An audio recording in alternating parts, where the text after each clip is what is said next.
ஒரு அரிசி வகையை சாப்பிட்டா நீண்ட ஆயுள் கிடைக்கும், சக்கரை நோயும் ஓடிடும், புற்றுநோயும் வராது, இதய நோயும் நெருங்காது அப்படின்னு யாராவது சொன்னா நம்ப முடியுமா? இன்னைக்கு நம்ம சமுதாய வலைத்தளங்கள்ல மிக அதிகமாக பேசப்படும் ஒரு பாரம்பரிய உணவு தான் கருப்பு கவுனி அரிசி. சிலரு அரசர்களின் அரிசி அப்படின்னு சொல்வாங்க, சிலவங்க தமிழர்களின் மறைக்கப்பட்ட பொக்கிஷம் அப்படின்னு சொல்லுவாங்க, மற்ற சிலர் இது வெறும் மார்க்கெட்டிங் தந்திரம் தான் அப்படின்னு சொல்லுவாங்க. சரி, இதுல எது உண்மை?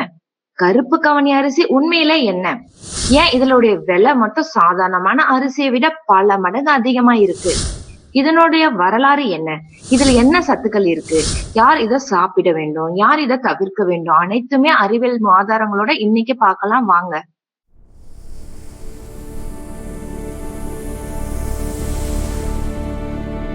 இந்த கருப்பு கவனி அரிசி தமிழ்நாட்டின் பாரம்பரிய நெல் வகைகளில் ஒன்று. உலக அளவில இத பிளாக் ரைஸ் அல்லது ஃபார்பிட்டன் ரைஸ் அப்படின்னு சொல்வாங்க. தமிழகத்துல குறிப்பா தஞ்சாவூர், மதுரை, ராமநாதபுரம் போன்ற பகுதிகளில் இத பயிரிடுறாங்க.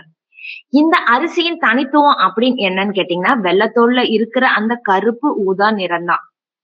இது சக்தி வாய்ந்த ஆந்தோசயானின் என்ற ஒரு தாவர நிறமினாலதான் இதுக்கு இந்த கலர் கிடைக்குது. மேலும் இந்த நாவல் பழம், ப்ளூபெர்ரி, ஊதா திராட்சை போன்றவற்றுக்கும் கலர் கொடுக்கறது இந்த ஆந்தோசயானின் மூலமா தான். அரசர்களின் அரிசி அப்படின்னு சொல்ல காரணம், இந்த கருப்பு கவனி அரிசி அரசர்களும் போர் வீரர்களுக்கும் மட்டுமே சாப்பிட்டிருக்காங்க, பொதுமக்களுக்கு அனுமதி இல்லை. இப்படி பல இடங்கள்ல கூறினாலும், பாரம்பரிய குறிப்புகள் இருந்தாலும் இதற்கான உறுதியான வரலாற்று ஆவணங்கள் இல்ல. ஆனா உண்மை என்னன்னா, இந்த அரிசி அரிதா கிடைக்கும், விளைச்சலும் கம்மி. அதனால உயர்ந்த சமூகத்தினருடன் மட்டும் பயன்படுத்திருக்கலாம் அப்படின்னு வரலாற்று ஆசிரியர்கள் கருதுறாங்க. சங்க இலக்கியங்களில் பல்வேறு நெல் வகைகள் குறிப்பிட்டிருக்காங்க. கருப்பு கவனி என்ற பெயர் நேரடியாக கிடைக்கவில்லை என்றாலும் சில ஆய்வாளர்கள் கவனி வகை நெல் சங்க காலத்திலிருந்தே இருந்திருக்கு அப்படின்னு சொல்றாங்க. அதாவது இன்னைக்கு நம்ம இத சூப்பர் ஃபுட் என்று அழைக்கும் இந்த அரிசிய நம்ம முன்னோர்கள் இத சாதாரணமாக உணவா எடுத்துட்டு இருந்திருக்கலாம்.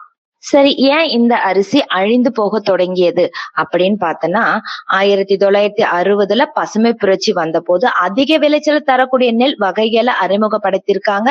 விவசாயிகளும் அதிக மகசூல் தரும் நெல் வகைகளுக்கு மாறிட்டாங்க. கருப்பு கவனி போன்ற பாரம்பரிய ரகங்களை மெதுவாக மறைய தொடங்கின. விவசாயிகளுக்கும் இதை வளர்ப்பதிலும் சில சிரமம் இருந்திருக்கு. என்னன்னா, விளைச்சலும் குறைவு, அறுவடை காலமும் அதிகமா இருக்கும், சந்தை தேவையும் மாறுபடும், செயலாக்க செலவும் அதிகம், விதைகள் எளிதில கிடைக்கிறது இல்ல. அதனாலதான் பல விவசாயிகள் இன்னும் இத பெரிய அளவுல பயிரிட தயங்குறாங்க. இப்ப 100 கிராம் உலர்ந்த கருப்பு கவனி அரிசியில சுமார் 335 345 கிலோ கலோரி இருக்கு அப்படின்னு பல ஆய்வுல சொல்லியிருக்காங்க. இதனால இது கலோரி இல்லாத அரிசி அப்படின்னு சொல்வது தப்பு. ஏன்னா இதுவும் அரிசிதான், கார்போஹைட்ரேட் உள்ளது. ஆனா வெள்ளை அரிசியை விட சத்துக்கள் அதிகம். என்னென்ன சத்துக்கள் இருக்கு அப்படின்னு பார்த்தோன்னா, ஒரு 100 கிராம் அரிசியில புரதச்சத்து 8 கிராம் இருக்கு, நார்ச்சத்து 3 4.5 கிராம் இருக்கு, இரும்பு சத்து, துத்தநாகம், மெக்னீசியம், விட்டமின் இ, பாலிபினால்ஸ், ஆந்தோசயானின் என பல ஊட்டச்சத்துக்களும் இருக்கு. இப்ப இதயத்துக்கு இது நல்லதா அப்படின்னு கேட்டீங்கன்னா, இதுல இருக்கிற ஆந்தோசயானின் மற்றும் நார்ச்சத்து காரணமாக கெட்ட கொழுப்பை குறைக்க செய்யறதுக்கு உதவி செய்யுது. இதய நலத்திற்கும் ஆதரவாதான் செயல்படும். ஆனா கருப்பு கவனி அரிசி மட்டும் சாப்பிட்டா இதய நோய் வராது அப்படின்னு நினைக்கிறது தவறு. இரண்டாவது, சக்கரை நோயாளிகள் சாப்பிடலாமா அப்படின்னு கேட்டீங்கன்னா, கருப்பு கவனி அரிசி வெள்ளை அரிசியை விட குறைஞ்ச கிளைசிமிக் இண்டெக்ஸ் இருப்பதனால சர்க்கரையை மெதுவா உயர்த்தக்கூடும். மூணாவது, புற்றுநோயை தடுக்குமா? இதுல இருக்கிற ஆந்தோசயானின் சில புற்றுநோய் செல்களை வளர்ச்சியை தடுக்க கூடும் அப்படின்னு சொல்லியிருக்காங்க. ஆனா மனிதர்கள்கிட்ட இது உறுதியான ஆதாரமும் இல்ல. எனவே கருப்பு கவனி அரிசி புற்றுநோயை குணப்படுத்தும் என்பதும் தவறான விஷயம். மூளைக்கு நல்லதா அப்படின்னு கேட்டீங்கன்னா, இது ஆக்சிடேட்டிவ் ஸ்ட்ரெஸ்ஸ கம்மி பண்றதுனால மூளையில உள்ள செல்ல பாதுகாப்பா வச்சுக்கும். அஞ்சாவது, குடல் ஆரோக்கியத்துக்கு வெள்ளை அரிசியை விட நார்ச்சத்து அதிகமா இருக்கிறதுனால மலச்சிக்கலும் கம்மியாகும், குடல்ல இருக்கிற நுண் உயிர்களும் வளர்க்க உதவி செய்யும், நீண்ட நேரம் பசி வராமலும் இருக்கலாம். யார் கவனமா இது எடுத்துக்கணும் அப்படின்னு பாத்தீங்கன்னா, கருப்பு கவனி எல்லாருக்கும் பொருந்தும் அப்படின்னு கிடையாது. சில பேருக்கு ஜீர்ணிக்க சற்று கடினமாக இருக்கும், அதிக நார்ச்சத்து காரணமாக வயிற்றுப்பெருக்கும் ஏற்படலாம். சிறிய குழந்தைகள் மற்றும் முதியவர்களுக்கு நல்லா வேக வச்சுதான் சாப்பிட கொடுக்கணும். சிறுநீரக நோயாளிகள் இருந்தா தங்களின் மருத்துவரினுடைய ஆலோசனை பெற்றுதான் இதை எடுத்துக்கணும்.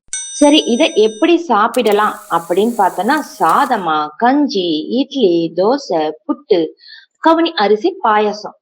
இப்ப ஒரு கேள்வி, கருப்பு கவுனி அரிசி உண்மையிலேயே சூப்பர் ஃபுட் தானா இல்ல வெறும் விளம்பரமா? பதில் என்ன தெரியுமா? ரெண்டுமே கொஞ்சம் உண்மைதாங்க. இதுல சாதாரணமான வெள்ளை அரிசியை விட அதிக சத்துக்கள் கொண்ட பாரம்பரிய அரிசி தான் இந்த கருப்பு கவுனி அரிசி. ஆனா இது ஒரு மாய மருந்தும் இல்ல.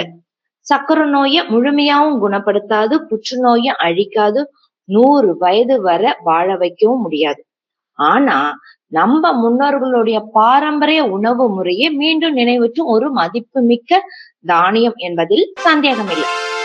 நம்ம முன்னோர்கள் தினசரி சாப்பிட்ட உணவே இன்னைக்கு நம்ம சூப்பர் ஃபுட் அப்படின்னு சொல்லி 1000 ரூபாய்க்கு மேல கொடுத்து வாங்கி சாப்பிடுறோம். இது போல எத்தனை தமிழர்கள் பாரம்பரிய உணவு முறைகள் நம்ம சமையல் அறையில மறைஞ்சு கிடக்குதுன்னு தெரியல. அடுத்த வீடியோல இந்த மறைக்கப்பட்ட ஒரு உணவை பற்றி பார்க்கலாம். நான் உங்கள் டாக்டர் அச்சுட். ஆரோக்கியமாக இருங்கள், ஆர்வமாக இருங்கள். நன்றி.